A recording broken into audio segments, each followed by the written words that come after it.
Hello everyone, welcome back to Ninja Prep. तो आज का जो लेक्चर है इसमें हम थर्मोडायनेमिक्स के पीवाईक्यूज डिस्कस करेंगे। जीपीएससी के ये पीवाईक्यूज होंगे।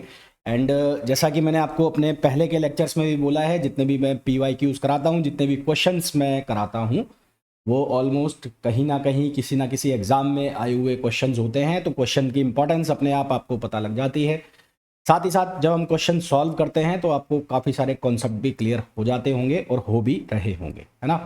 तो चलो भाई स्टार्ट करें आज का लेक्चर। तो पहला जो क्वेश्चन हमें गिवन है, उस क्वेश्चन में हमें बोला गया है the internal energy of real gas. तो एक रियल गैस की जो इंटरनल एनर्जी है वो किस किस से मिलकर बनी होती है, ये क्वेश्चन में हमें पूछा गया है।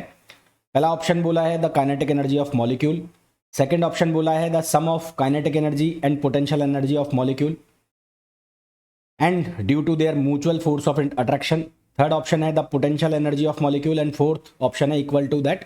तो ये तो सीधा सा फर्स्ट लॉ ऑफ थर्मोडायनेमिक्स का कंसेप्ट है कि जो इंटरनल एनर्जी होती है, इंटरनल एनर्जी शॉर्ट में मैं लिख रहा हूँ उसको आई, ये सम होती है kinetic energy of molecules, kinetic energy of molecules plus potential energy of molecule. साथ में एक और होता है वाइब्रेशनल एनर्जी, वो यहाँ पर मैंने लिखा नहीं है, तो यहाँ पे ऑप्शन में लिए इसलिए नहीं लिखा हुआ है। तो वाइब्रेशनल एनर्जी और एक ऑप्शन होता है, और ये किस वजह से होता है? Due to their mutual force of attraction. उनके बीच में, मॉलिक्यूल्स के बीच में जो म्यूचुअल फोर्स ऑफ अट्रैक्शन होता है उसकी वजह से।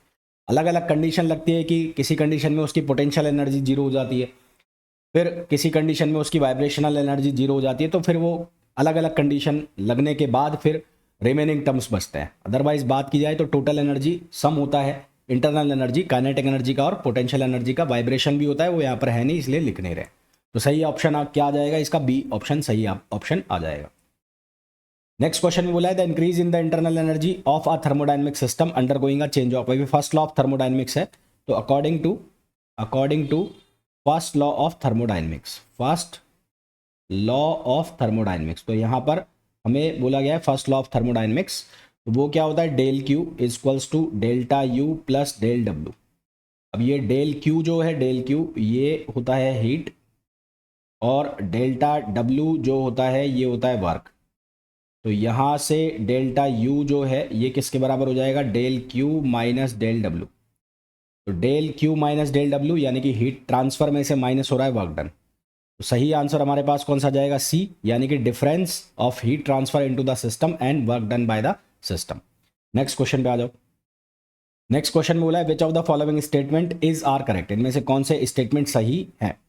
पहला बोला है heat energy is a path function, दूसरा बोला है work done is a path function, third बोला है internal energy is a path function. तो देखो इंटरनल एनर्जी जो है, अगर मैं ये लिख रहा हूँ del Q equals to delta U plus del W, ये मैंने फर्स्ट लॉ ऑफ थर्मोडायनेमिक्स के अकॉर्डिंगली लिखा है। तो यहाँ से अगर देखोगे तो ये जो है हीट, हीट होता है पाथ फंक्शन। इसी तरह से जो वर्क है ये वर्क होता है पाथ फंक्शन, और ये डेल्टा यू जो है ये होता है पॉइंट फंक्शन। पॉइंट फंक्शन बोल लो या स्टेट फंक्शन, ऐसे फंक्शन जो केवल इनिशियल और फाइनल स्टेट पर डिपेंड करता है, that is called point function और स्टेट फंक्शन। आप इसको एक इस तरह से भी आइडेंटिफाई कर सकते हो। यहाँ डेल लगा हुआ है, डेल, तो ये डेल लगा हुआ है तो ये इनएग्जैक्ट डिफरेंशियल होता है, इनएग्जैक्ट डिफरेंशियल, और ये जो है ये एग्जैक्ट डिफरेंशियल होता है। इनएग्जैक्ट डिफरेंशियल का मतलब है आप इसको ऐसे नहीं लिख सकते Q1 माइनस Q2 और Q2 माइनस Q1, आप इसको ऐसे नहीं लिख सकते इनएग्जैक्ट को। जो पाथ फंक्शन होता है वो इनएग्जैक्ट डिफरेंशियल होता है, जबकि आप जो डी यू है या डेल यू है इसको आप ऐसे लिख सकते हो U2 माइनस U1 और U1 माइनस U2। तो जितने भी पॉइंट फंक्शन होते हैं या बोल लो स्टेट फंक्शन होते हैं वो एग्जैक्ट डिफरेंशियल होते हैं, जबकि जो पाथ फंक्शन होते हैं वो इनएग्जैक्ट डिफरेंशियल होता है। तो हीट और वर्क जो होता है वो पाथ फंक्शन होता है, बिल्कुल सही है। इंटरनल एनर्जी जो है वो स्टेट फंक्शन होता है। तो सही ऑप्शन हमारे पास कौन सा आ जाएगा? सी आ जाएगा। नेक्स्ट क्वेश्चन पे आ जाओ। The net change in internal energy. अब इंटरनल एनर्जी जो है यू, यू इंटरनल एनर्जी है, और इंटरनल एनर्जी है तो ये इंटरनल एनर्जी है पॉइंट फंक्शन, ठीक है, ये है पॉइंट फंक्शन। तो पॉइंट फंक्शन के लिए क्या होता है? एक पॉइंट फंक्शन का एक साइक्लिक प्रोसेस में जो चेंज आता है वो कितना आता है? जीरो आता है। तो for a point function, for a point function net change in cyclic process, net change in cyclic process is zero. तो नेट चेंज क्या हो जाएगा? जीरो हो जाएगा साइक्लिक प्रोसेस के अंदर, यानी कि डेल्टा यू की वैल्यू क्या हो जाएगी? जीरो। अब यहाँ पर बात चल रही है यूनिवर्स की, तो यूनिवर्स एक साइक्लिक प्रोसेस हो गया, घूम फिर के वहीं आना है सब कुछ, तो ये कितना हो जाएगा, 0 हो जाएगा। तो सही ऑप्शन हमारे पास क्या हो जाएगा, ए आ जाएगा। नेक्स्ट क्वेश्चन पे आ जाओ। सेकेंड लॉ ऑफ थर्मोडाइनमिक्स के दो स्टेटमेंट, यहाँ पर एक स्टेटमेंट हमें पूछा है heat can not flow of itself from a colder body to hotter body, तो ये कौन सा स्टेटमेंट है। तो सेकेंड लॉ ऑफ थर्मोडाइनमिक्स की अगर मैं बात करूँ, सेकेंड लॉ ऑफ थर्मोडाइनमिक्स, इसकी अगर मैं बात करूँ तो इसके दो स्टेटमेंट आए थे। एक आया था क्लासियस का स्टेटमेंट और एक मैक्स प्लांक। तो एक आया था प्लांक का स्टेटमेंट। तो प्लांक के स्टेटमेंट के अकॉर्डिंग कोई भी ऐसी मशीन पॉसिबल नहीं है। ये हमने एक मशीन बनाई और ये एक इंजन लगा हुआ है इसमें और ये सिंक है। तो ये हो गया सोर्स और ये हो गया सिंक। तो यहाँ से हीट आ रही है और यहाँ हीट जा रही है और ये हो गया वर्क डन। और वर्क डन कितना हो गया, Q1 माइनस Q2। तो Q2 को अगर मैं 0 कर दूं तो W इक्वल्स टू क्या हो जाएगा, Q1, यानी कि एफिशिएंसी क्या हो जाएगी, 100%।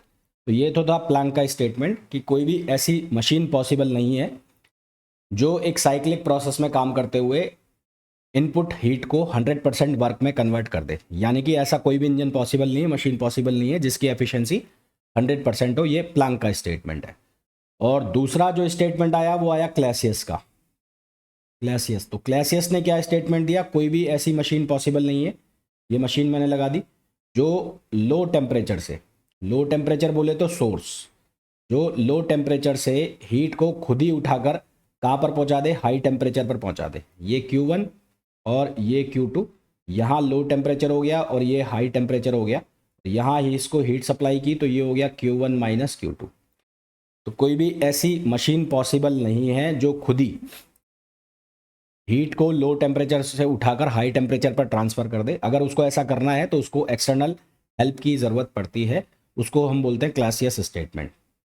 तो हमें यही पूछा है कि heat can not flow from itself of itself from a colder body to hotter body. तो ये किसका स्टेटमेंट है, तो ये क्लासियस का स्टेटमेंट है। तो ये गलत लिखा हुआ है यहाँ पर, क्लासियस इसका सही आंसर आ जाएगा। Next, according to third law of thermodynamics ये कहता है कि एब्सोल्यूट जीरो टेम्परेचर पर जितने भी क्रिस्टलाइन स्ट्रक्चर है उनकी एंट्रोपी जीरो होती है ना।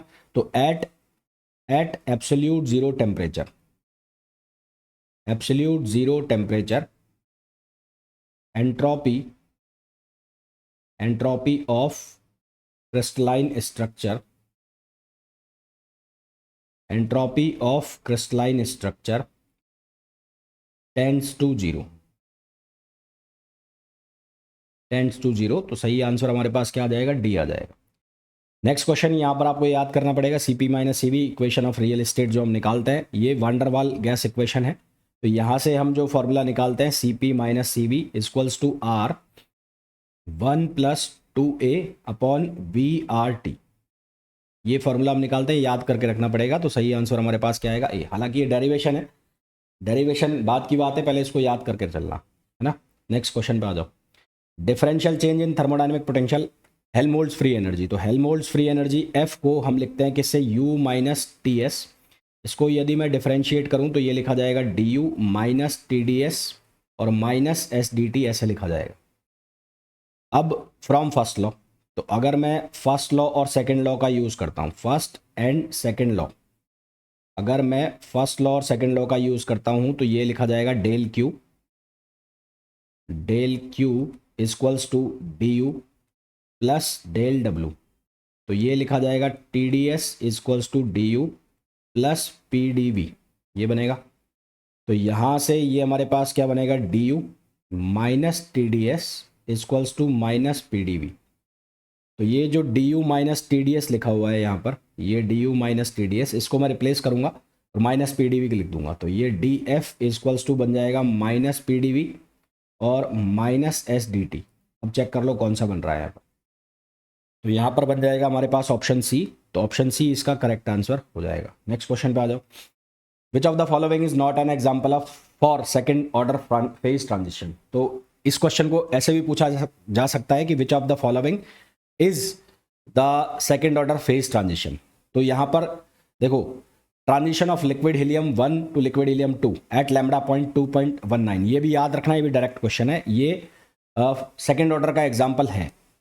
ठीक, transition of super conductor into ordinary conductor, ये भी सेकंड ऑर्डर का एग्जांपल है, सेकंड ऑर्डर फेज ट्रांजिशन का एग्जांपल है, ये आपको याद रखना है। फिर फोर्थ जो लिखा हुआ है, transition of ferromagnetic to paramagnetic at Curie temperature, यहाँ ध्यान रखना क्यूरी टेम्परेचर लिखा होना चाहिए, ये भी एग्जाम्पल है सेकेंड ऑर्डर का। फिर अगर मैं बात करूं transition of ice into water at temperature 0 degree centigrade, तो ये एग्जाम्पल नहीं है सेकेंड ऑर्डर का, है ना। तो ये एग्जाम्पल जो है वो आपको याद रखना है, क्योंकि ये भी डायरेक्ट क्वेश्चन बनते हैं। तो इसका फिलहाल करेक्ट ऑप्शन हमारे पास क्या आ जाएगा, सी आ जाएगा। In which of the following process Clausius Clapeyron equation is not applicable, इनमें से किस प्रोसेस में क्लासियस क्लैपेरॉन इक्वेशन एप्लीकेबल नहीं है।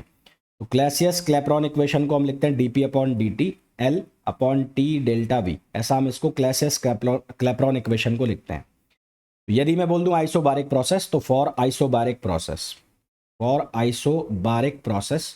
तो आइसोबारिक प्रोसेस के अंदर जो चेंज इन प्रेशर है यानी कि dp, वो क्या होगा, जीरो होगा। और अगर चेंज इन प्रेशर जीरो हो गया तो यहाँ पर ये क्या दिखेगा, dp की वैल्यू जीरो हो गई, जो कि पॉसिबल नहीं है, क्योंकि यहाँ पर तो प्रेशर चेंज होना है। तो Clausius Clapeyron equation isobaric process के लिए एप्लीकेबल नहीं है, क्योंकि यहाँ पर आप ग्राफ बनाएंगे तो p और t के बीच में ग्राफ बनेगा। Next question, if the degree of freedom of a gas is n, then the ratio of Cp upon Cv, तो Cp अपॉन Cv का जो रेशो है उसको हम लिखते हैं गामा से, Cp upon Cv equals to gamma, Cv equals to gamma, और ये इक्वल होता है 1 + 2 अपॉन n, जहाँ n जो होता है उसको आप कहते हैं डिग्री ऑफ फ्रीडम। तो ये फॉर्मूला है, इसको आपको याद रखना है। नेक्स्ट क्वेश्चन पे आ जाओ।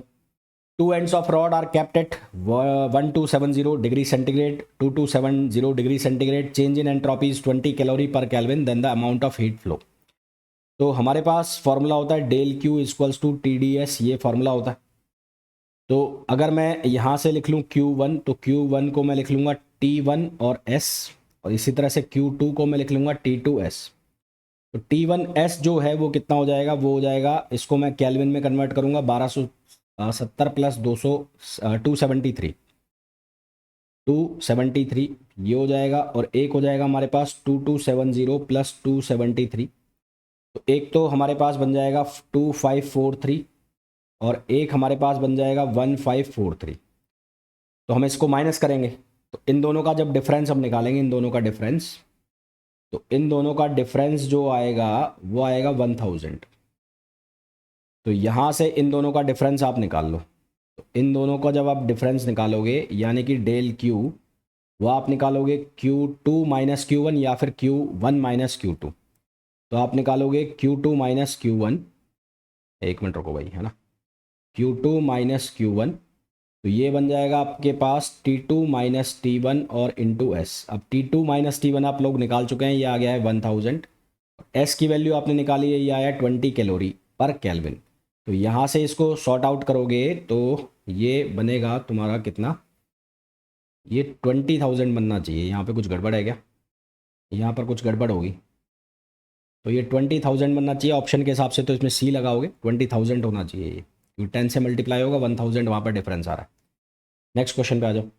The condition for chemical potential in equilibrium state, तो as we know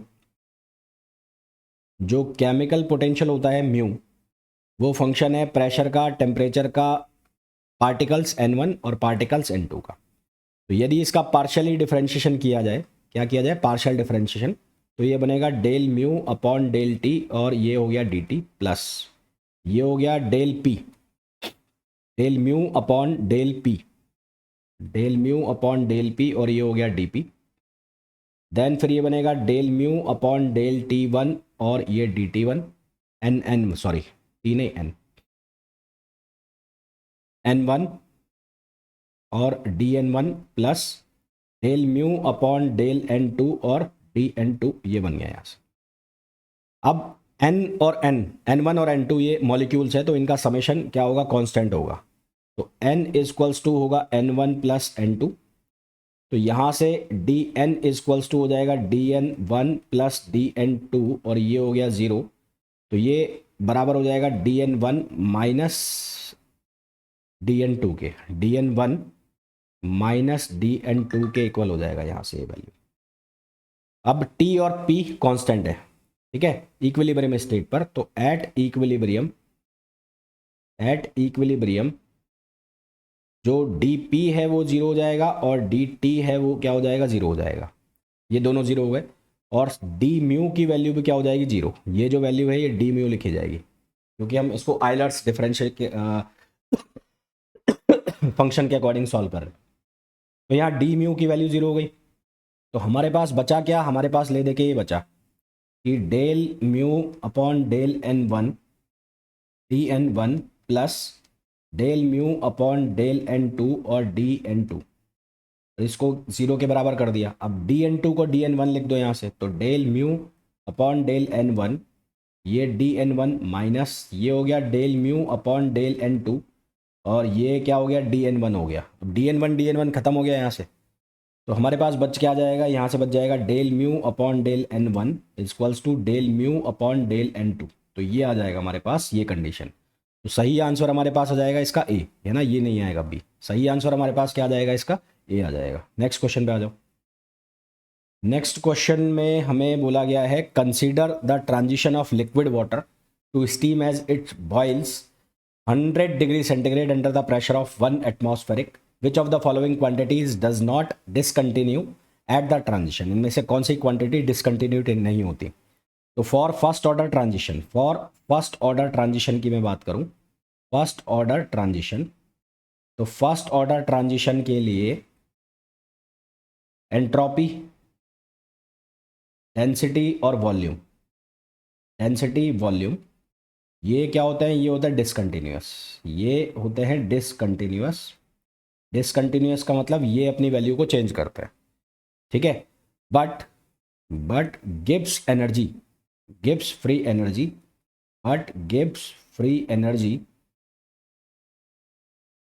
energy should not be discontinuous, should not be discontinuous. तो गिब्स फ्री एनर्जी जो है वो डिसकंटिन्यूअस नहीं होनी चाहिए। तो सही ऑप्शन हमारे पास क्या आ जाएगा, इसका ए आ जाएगा, ठीक। तो आई होप जितने भी क्वेश्चंस मैंने आपको बताए हैं वो बहुत अच्छे से समझ आ गए होंगे। फिर भी आपको कोई डाउट है तो आप पूछ सकते हैं। मिलते हैं नेक्स्ट वीडियो में। Till then thank you, bye bye.